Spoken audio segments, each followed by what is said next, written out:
14th episode के starting में हम शियो को देखते हैं, जिससे कि अब नामसून के बारे में सब कुछ पता लग चुका था और वो काफ़ी गुस्से में भी था। वहीं दूसरी तरफ 9 भी ग्योम टीवी पर पहुंच चुकी थी और उसकी शूटिंग स्टार्ट होने वाली थी। वो काफ़ी घबरा रही थी। उसे देखकर ग्योम को भी शक हो रहा था कि कुछ तो गलत हुआ है, लेकिन 9 यहाँ पर ग्योम का साथ देती है। उसने चियो की कही हुई बात एक भी वहाँ पर नहीं कही। उसने साफ बताया कि कैसे कमिश्नर ने भी शियो की हेल्प करी है ड्रग डीलिंग में, जिसके कारण कमिश्नर को भी चेंज कर दिया जाता है। वहीं पर वो आदमी बताता है कि कैसे शियो ने ग्योम पर हमला करवाया। इस ड्रग के कारण काफ़ी लोगों की मौतें हो रही हैं और एंटीडोट हमें किसी को भी नहीं पता। जिसको भी इससे रिलेटेड कोई भी इंफॉर्मेशन मिलती है वो हमारे ग्योम टीवी तक जरूर पहुंचाए। इतने में पीछे से 9 काफ़ी घबराने लग जाती है और ग्योम शूटिंग को यहीं पर पॉज करने के लिए बोलती है। फिर वो 9 से अकेले में जाकर मिल रही थी और उससे वजह पूछती है कि क्या रीज़न है, तुम ऐसे हिचकिचा क्यों रही हो और घबरा क्यों रही हो। तो 9 ने अब ग्योम को सब कुछ बता दिया था कि शियो ने उसे क्या क्या कहा है और उसकी बहन को लेकर क्या धमकी दी है, और ये भी बताती है कि मुझे किसी तरह के ड्रग्स शियो ने दे दिए हैं। तो ग्योम यहाँ पर कह रही थी कि तुम बिल्कुल भी टेंशन मत लो, तुम्हारी बहन को मैं कुछ भी नहीं होने दूंगी और तुम्हारा भी ट्रीटमेंट होगा। वहीं हम हिसी को उसके साथियों के साथ देखते हैं जो ग्योम के घर पर पहुंच चुका था। दरअसल जिस प्राइवेट जगह की वो बात कर रहा था वो ग्योम का घर ही है। वहाँ पर उसे जूनी दिखता है। जूनी से वो हाय हेलो करते हैं और पूछ रहे थे कि घर के कोई मेंबर घर पर नहीं है। यहाँ पर जूनी बोलता है कि नहीं। फिर वो उससे पूछते हैं कि आप कौन हो, तो वो बताता है कि मैं गिलजैन का बीएफ हूँ। फिर वो सबको चाय वगैरह देता है। तभी वहाँ पर ग्योम का असिस्टेंट नाम गिल पहुँचा था, जो ने कह रहा था कि मुझे ग्योम ने भेजा है आप सभी को आपके रूम तक पहुँचाने के लिए। अब वो सभी को ले जा लेता है और जूनी भी यहाँ से काम पर चला गया था। नाम गिल हिसी कर उसके सारे साथियों को अंडरग्राउंड एक जगह पर ले आता है जहाँ पर काफ़ी सारा सामान रखा हुआ था, और उन्हें देखकर वो कह रहा था कि मैं भी पुलिस वाला बनना चाहता था। सीन शिफ्ट करते हैं, हम ग्योम को देखते हैं जिसने कि हिसी को ही कॉल लगाई हुई थी। हिसी वहाँ पर ग्योम को थैंक्स कर रहा था उन्हें इतने अच्छे रूम प्रोवाइड कराने के लिए ताकि वो वहाँ पर अच्छे से प्राइवेट काम कर सकें। तो ग्योम बोलती है इसके बारे में किसी को भी पता नहीं लगना चाहिए, और उसे आराम से कह रही थी कि नामसून को भी नहीं।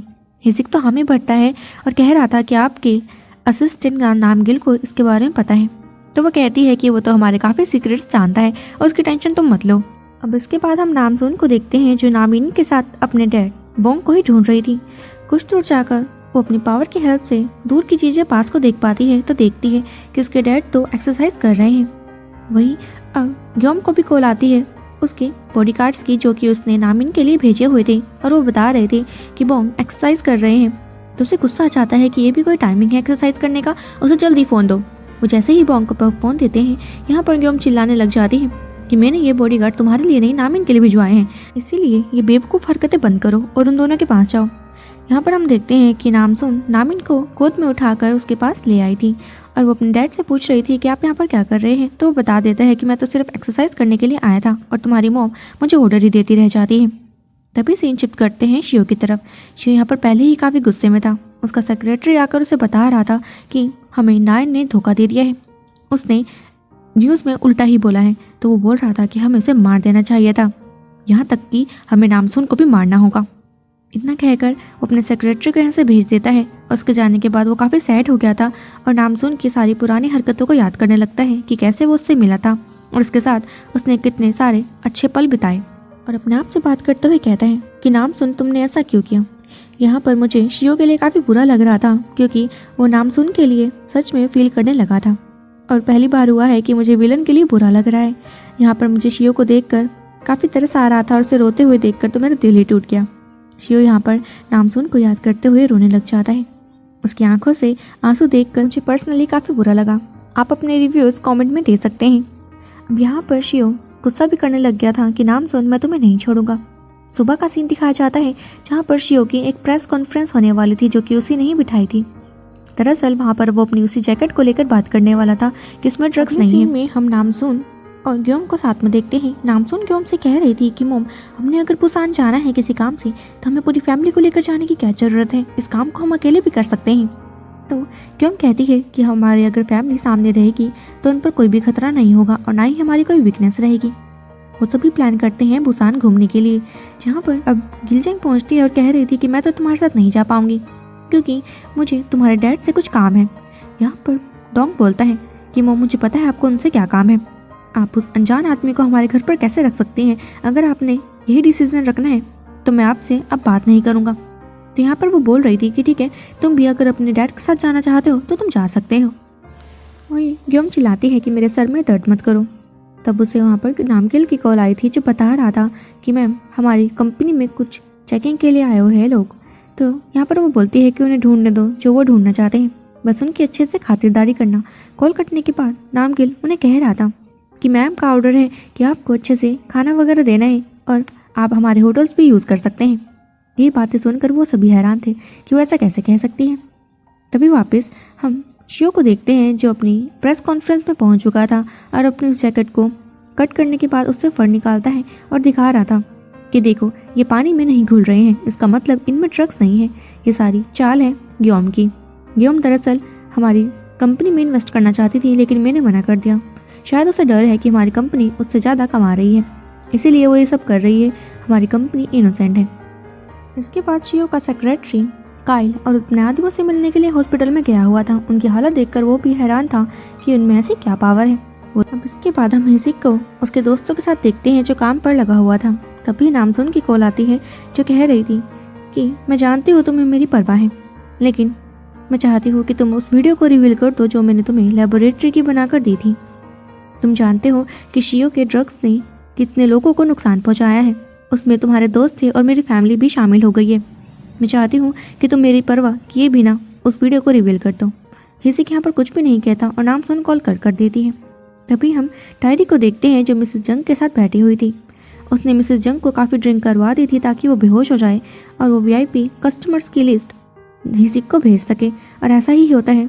यहाँ पर मिसेस जंग काफ़ी नशे के कारण बेहोश हो गई थी और टायरी ने मौका देखकर उनके टैबलेट से वो लिस्ट निकलवा कर हिसिक को सेंड कर दी थी। फिर हमें शियो की कंपनी का वह आदमी दिखाया जाता है जिसने कि नामसुन को हिसिक से बात करते हुए पकड़ लिया था और वो शियो के सेक्रेटरी से पूछ रहा था कि आज नामसुन काम पर आई है। दरअसल उसने यहाँ पर नामसुन का नाम नामसुन नहीं कहा था, उसने कहा था एरिका। तो यहाँ पर वो शियो को जाकर ये सारी बातें बताता है तो शियो सेक्रेटरी को कह रहा था कि एरिका ही नामसुन है। तभी सीन शिफ्ट करते हैं और हम मिस्टर मून को देखते हैं।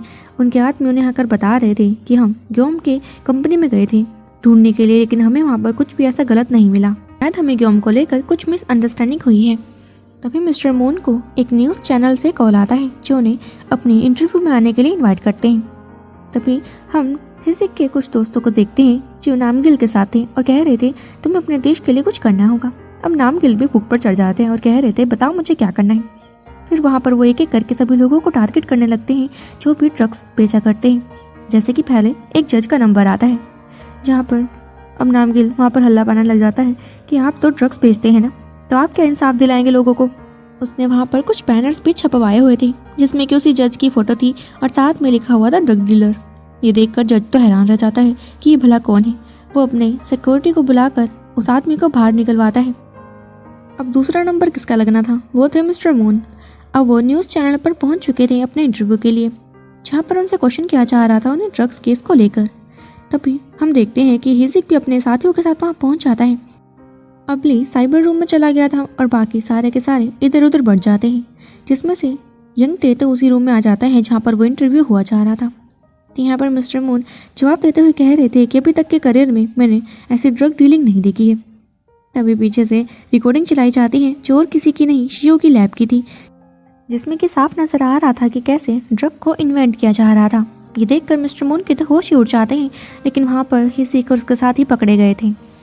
वहीं ग्योम भी अपनी पूरी फैमिली को लेकर बुसान वाले घर पर पहुंच चुकी थी।